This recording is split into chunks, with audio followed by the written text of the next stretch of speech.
कल में जो मेरे स्कूल में एक महिला एक पुरुष होता है, आज महिला नहीं है, पुरुष आपके सामने बैठा है, तो अब वो मेरे ही सामने कम हो गया।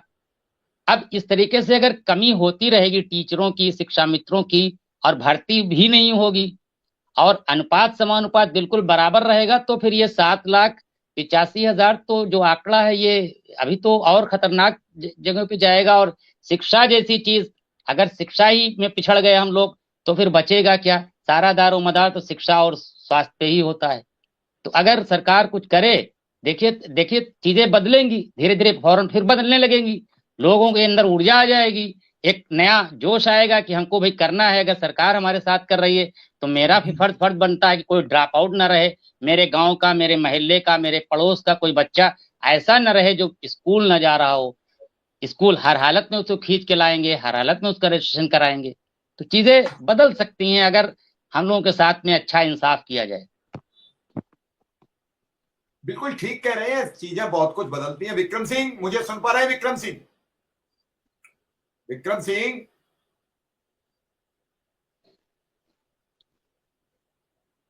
विक्रम सिंह, कुछ सुन रहे हैं या मेरी बात को? शायद कुछ नेटवर्क इशू बन गया है ज्यादा आज। कुछ मेरा तो टेक्निकल मकसद सर कुछ इतना, मसला है। मेरा मकसद सिर्फ इतना है कि अनुदेशक शिक्षा मित्रों का भला कैसे हो, और इस भले के लिए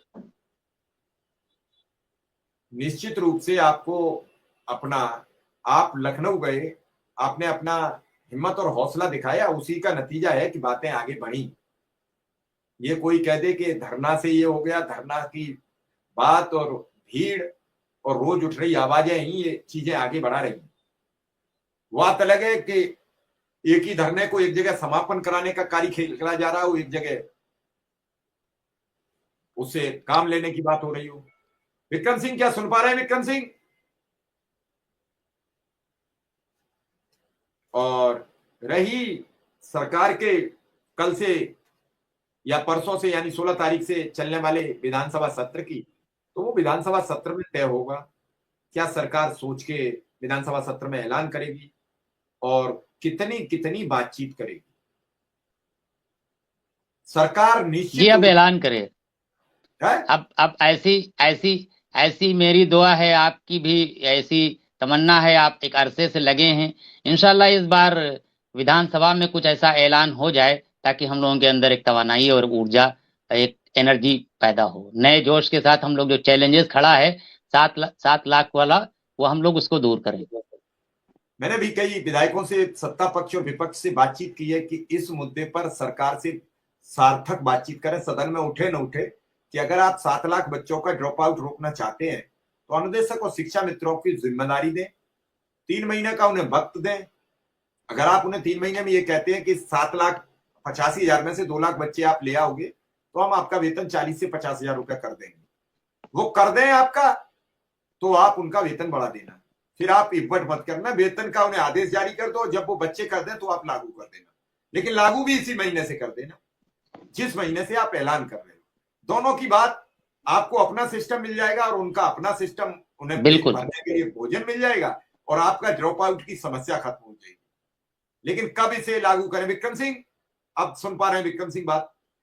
तो विक्रम सिंह, ये बात बिल्कुल जायज है। विक्रम सिंह ने पहले दिन हामी भरी कि ऐसा होना चाहिए कि वो हमें टारगेट दें, हम उनका टारगेट हिट करें, वो हमें भरपेट मान दे दें। विक्रम सिंह,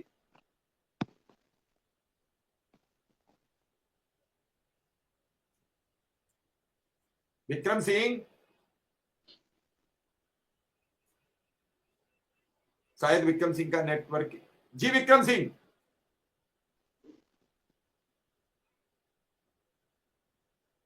विक्रम सिंह, चलिए बात वही है कि ये इस पर कोई भी सवाल, जी, मैंने ये कहा कि अगर सरकार टारगेट देती है तो अनुदेशक को शिक्षा मित्र पीछे कदम नहीं खींचेगा। सरकार कहे कि हम आपका 40-50,000 मानदेय करते हैं और आप इस ड्रॉप आउट बच्चों को ढूंढ ढूंढ कर लाइए, तो मुझे लगता है कि दोनों का काम हो जाएगा। सांप भी नहीं मरेगा, लाठी भी नहीं टूटेगी और दोनों भी काम हो जाएंगे। सांप भी निकल जाएगा, लाठी भी बच जाएगी।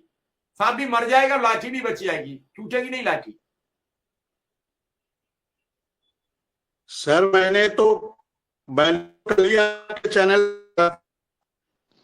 सरकार में करें या 40,000 के मान दे दे, और 3 महीने के अंदर 31 मार्च 2025 के अंदर 7,85,000। चलिए, विक्रम सिंह से संपर्क टूटा है, लेकिन एक बात बड़ी अहम है कि 7,85,000 बच्चे एक बड़ी संख्या है। प्रदेश सरकार को चिंता का विषय है। अगर इन बच्चों को ड्रॉप आउट से बचाना है तो सरकार को अनुदेशक शिक्षा मित्र के लिए काम करना पड़ेगा। ये ड्रॉप आउट अनुदेशक और शिक्षा मित्र की जी, इस चैलेंज को शिक्षा मित्र पूरी तरीके से जो है पूरी तरीके से स्वीकार करेगा और इस चैलेंज को एक्सेप्ट करते हुए इसको चैलेंज को पूरा करेगा अगर उसको मौका मिले। लेकिन बस बात यही है कि उसको जो जहां पे जिस स्कूल में है ये कहा जाए कि आप रहिए और कम से कम 40-45 हजार के आसपास आपको पेमेंट मिलेगा, बाकायदा आप रहिए और काम करिए और मोहल्ले का, उस गांव का, उस मजरे का, उस आसपास के जवार का कोई बच्चा ऐसा ना बचे जो स्कूल कहीं ना कहीं एडमिट ना हो जाए। इस चैलेंज को पूरी तरीके से 100% शिक्षा मित्र करके देगा और वो करके देता रहा है, क्योंकि हम लोगों की सर काम करने की आदत है। चैलेंज को तो शिक्षा मित्रों ने हमेशा, चाहे कुछ भी रहा हो, जब से शिक्षा मित्र हुआ है बहुत काम करे हैं, ऐसा नहीं है। हर ऑफिस, हर दफ्तर में लोग अक्सर बोलते हैं कि शिक्षा मित्र कुछ भी हो वो काम करता है, इसमें कोई दो राय नहीं।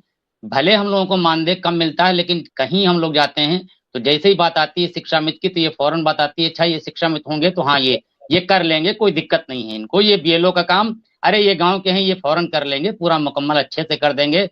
पोलियो कोई बच्चा छूटेगा नहीं, नहीं नहीं, इनको दे दीजिए, ये मुकम्मल कर देंगे, इनको कोई दिक्कत नहीं आएगी, इनका सब बढ़िया अच्छा से टर्म्स हैं और ये बढ़िया से कर देंगे और करते रहे हैं सर। 20-22 साल, 24 साल कुछ लोगों को हो गए, कुछ लोग हमको खुद को 20 साल हो गए। हमको जो चैलेंज दिया गया, मैंने आधार अपने जो जिस बीएलओ जिस भाग संख्या का था 100% मैंने आधार लिंक करके दिया था।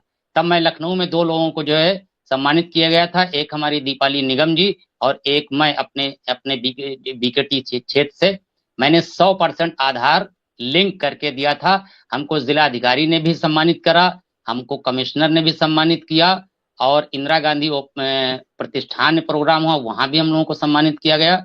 तो हम लोग चैलेंज को एक्सेप्ट करते हैं।